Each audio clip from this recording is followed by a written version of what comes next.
In this episode, I do 360-mile road trip. Double the value of my camper by filling it up with diesel. Cross over the Menai Straits on one bridge and return on another.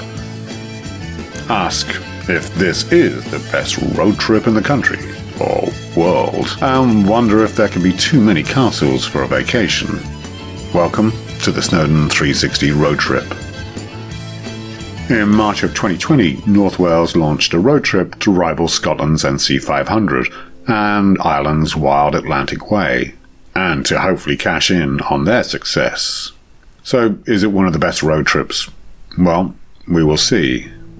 I'm starting out on the southernmost point and heading clockwise, and if you're coming up from the south or the Midlands, then you may also choose this as a start point. Just driving through Mid-Wales is a pleasure, and the first port of call is Machynlleth, or Mac as it's known. It's a great town. It has a comedy festival in May that rivals Edinburgh's, and a lot more affordable to come and stay in. It also has a more alternative community, so no problem if you need to find a vegan latte or hippie hat. It was the location of the rebel Welsh Parliament in 1400, which is now an information centre. Can it stay long? Because 364 miles is a serious road trip, and there are plenty of towns we pass through. And that makes it different to other road trips like the NC500, which is a whole lot more wild, making the Snowdon 360 more of a grand tour. Driving west along the Dyfi estuary shows just how stunning this lesser-known part of Wales is.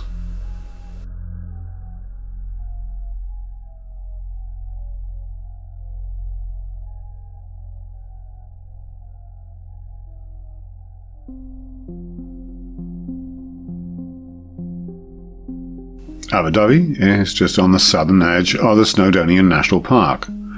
The village originally built up around the harbour, but the arrival of the railways in 1863 saw it slowly develop into a seaside town. Today, about 40% of the homes are second homes or tourist rentals.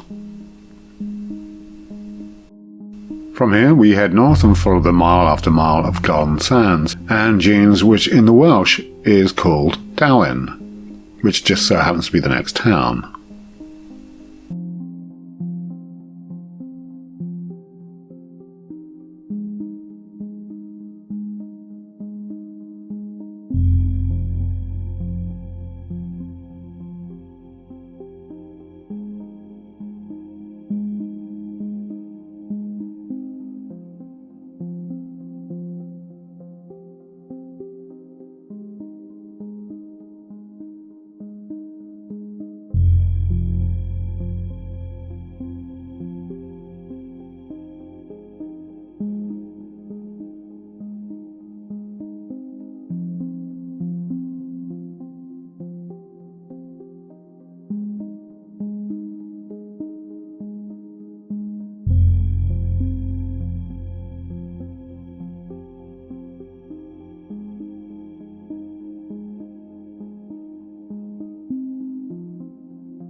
Llyn has ancient origins, but grew from the slate trade, the old state railway now a tourist heritage railway.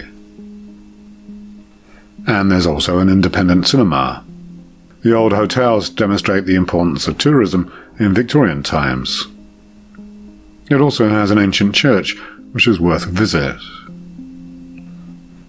It's worth pointing out this is my first dedicated road trip, and a video including every point of interest would run for hours.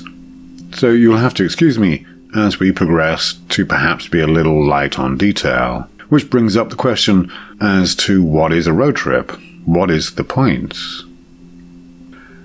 For the company that devised it, and yes, these routes are commercial ventures, Snowdon 360 is about getting business to attractions, restaurants and accommodation, who presumably pay a fee to be included in the marketing.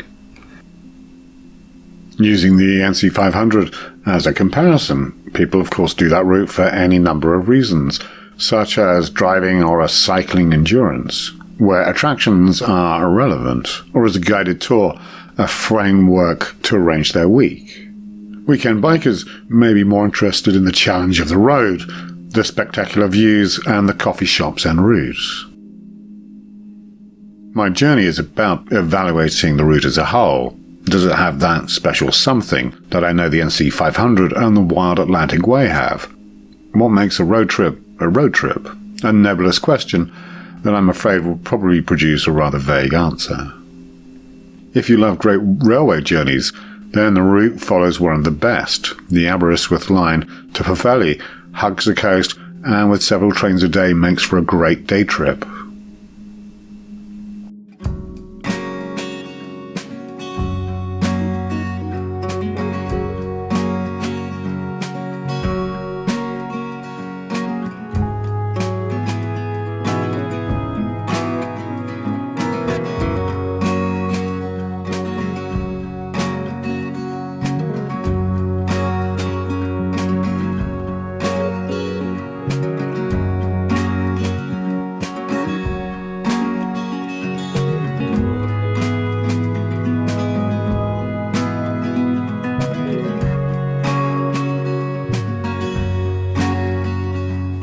The little village of Fairfield we are approaching will be the first UK community to suffer climate change, and that's official, and despite the property prices remaining relatively high. The sea defences are not going to be upgraded. It's simply impractical, and the village will be inundated sometime in the next 30 years.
Barmouth is very much the traditional seaside town, with arcades and fabulous beaches and chip shops. Lots of those, although the very best, possibly in the country at least, is the Blue Dolphin. Half the route of the 360 follows the coast, but if you like waterfalls and ancient monuments, they can be found going inland. But given this is an area popular with tourism, the waterfalls are normally managed and at the very best have expensive car parks to service them.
Perhaps the most noticeable downside, or upside for that matter, is the route is not an adventure. It's not wild.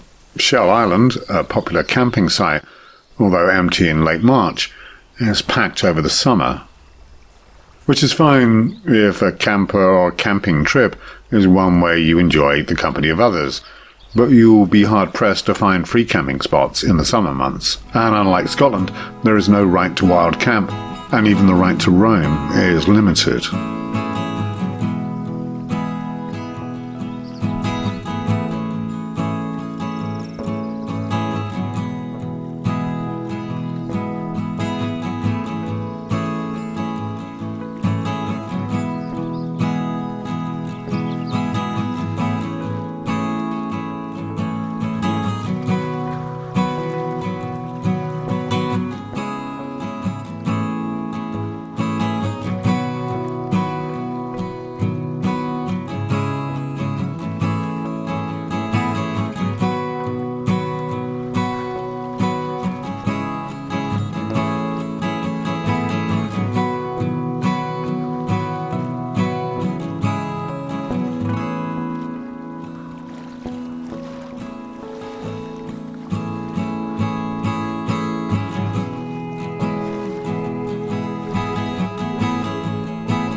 Harlech is the first castle on the route, a charming town with the steepest road in Europe, possibly the world. The sea once came up to the base of the castle, now dunes covered in holiday caravans.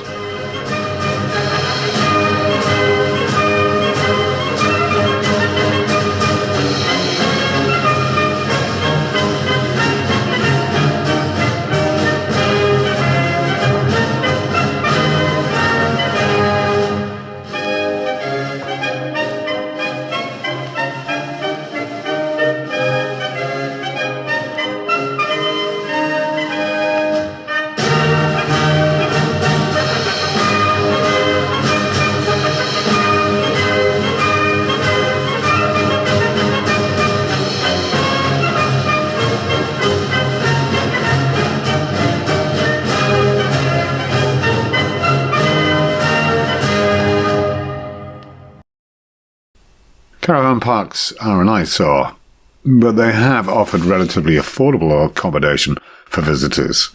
and it is a double-edged sword of beautiful places. Tourism offers needed jobs and allows many to visit these places, yet ruins the view. And not everyone can afford a luxury yurt with a wood-fired hot tub on some upland farm.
Portmeirion, famous for being the village in the 60s TV series The Prisoner, is well worth a visit, despite being a modern folly built by Sir William Ellis between 1925 and 1975, and the hefty entrance fee.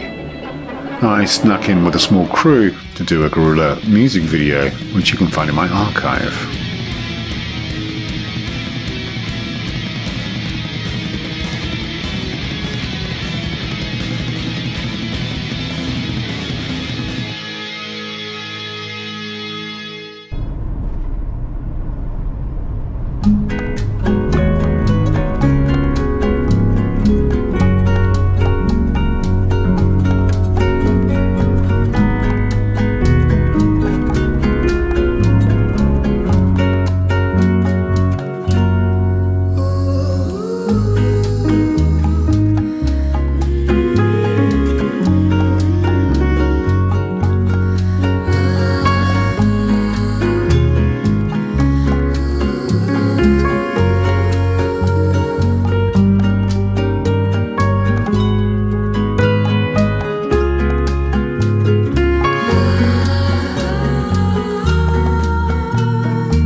Portmeirion was built by the English landlord, William Maddox, as a port, with a tidal barrier built to reclaim land.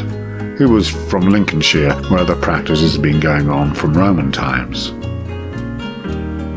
The town made its fortune exporting slates. The Heritage Festiniog Railway still connects the town and the slate works inland. It is also on the 360 route.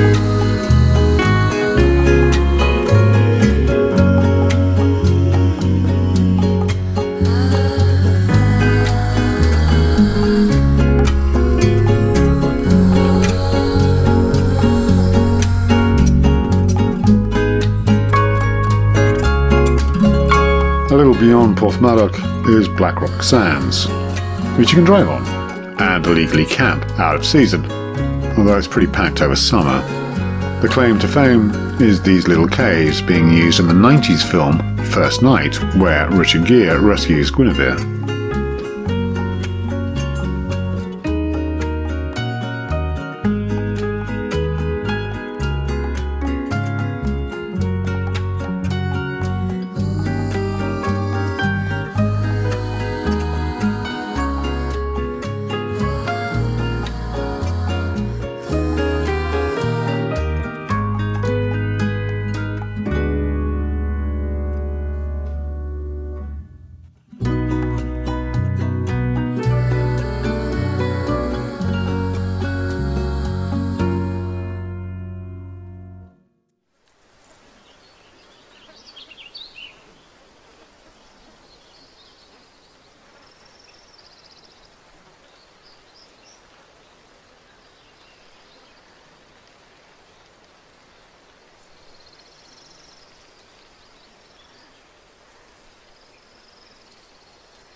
As we head to the tip of the Llyn Peninsula, the roads narrow and the traffic increases.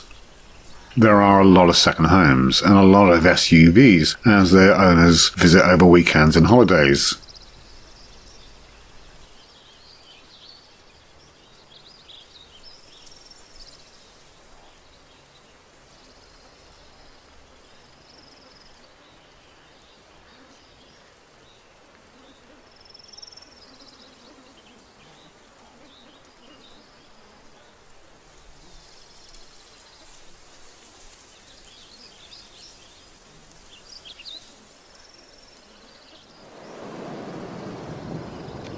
There's one of the best beaches in the country, Hell's Mouth, popular with surfers and fabulous out of season. The concrete structures you can see are from World War II era training ground for aircraft gunners.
Heading east, I highly recommend you visit this ancient hill fort settlement of Turkeri, the citadel of giants. You can find a more detailed video in the link in the description. It's in an awesome location with huge walls, and this really is a hidden gem with few visitors and spectacular views.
Carnarvon, famed for his castle. I cover the town in more detail, and there's a link below, which formed part of Edward's subjugation of the Welsh princes around 1300. There are some town walls and the old town, and overlooking the town is the Roman fort of Snowdon, which is free to visit.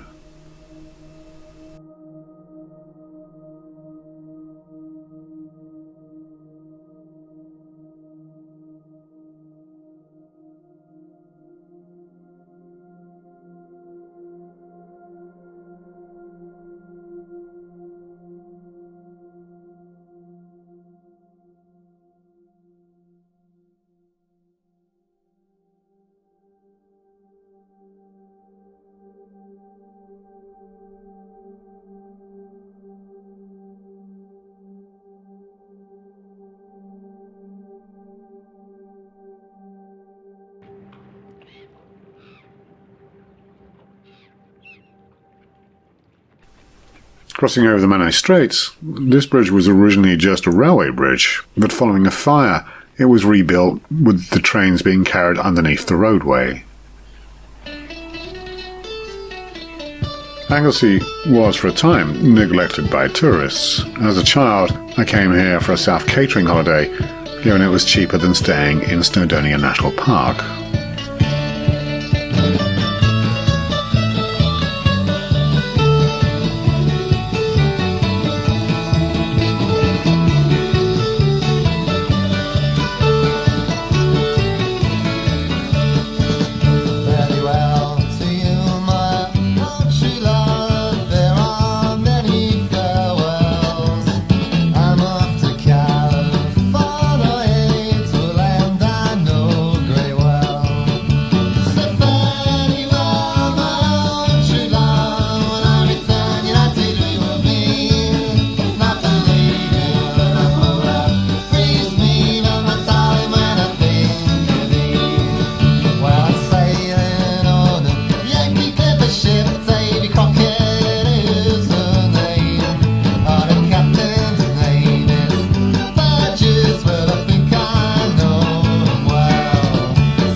On a childhood holiday here, a rainy day would involve visiting the new Magnox nuclear power plant, which had an information centre until it shut down quite recently for decommissioning. I was very disappointed at the age of 10 to discover it was just like a boring coal power station, but with a nuclear furnace, rather than being a pulsating warp core I had seen on Star Trek. And on the subject of Star Trek, worth a visit is Wells's mini Grand Canyon, the old copper mines. It's free to enter. Those strange alien colours are the metal ores as they oxidize. It's a great place to run around reenacting scenes from Tatooine or Kirk's battle with Gorn.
Telford Suspension Bridge is a marvel of the 19th century.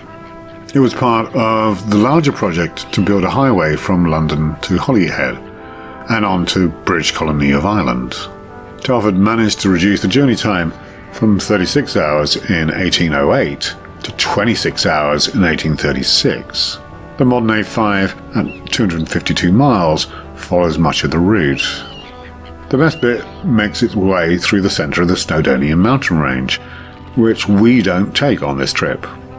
The Snowdon 360 is notable in that it avoids the main mountain range and follows around the edge, more circumnavigating of Snowdonia. It's worth remembering this is a commercial project, getting people away from the hotspots to the hinterland, and so therefore attempting to bring more business to attractions and accommodation around the edge. And there is something to be said for revealing the more hidden gems. In peak periods, Snowdon and other mountain trails can get very busy.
The 360 certainly passes through some awesome countryside. North Wales has a lot to offer. If I were to score the route, and weighted of course out of 10, with scenery getting half the score, it gets a solid 4 out of 5. If I assign 4 points for the attractions, challenging roads and camping spots, then I'm torn between the plenty of facilities and the lack of adventure, so I'd give it a low score of 2 out of 4. And finally, none out of 1 for route information. The online map is just an uploaded leaflet, with half of it upside down. There are no route road signs. There is no user community, and none has been built, as opposed to the NC500. And the marketing, such as their cyclist video upload to YouTube, features rather dreary weather, an experience which seems framed around a tight shoot schedule rather than a genuine road trip adventure. Overall, I'd give it 6 out of 10. The route feels contrived to fit a memorable mileage and to include as many businesses as possible. On a positive note, it does explore the lesser well-known spots of the country. And its lack of success is as much to do with timing. Launching at the beginning of the global lockdown was unfortunate. It's worth doing it for the views, but my personal advice is to do it off-season. North Wales is stunning, whatever the time of year. So, I hope you found this interesting. Thanks for watching. Subscribe and leave a comment.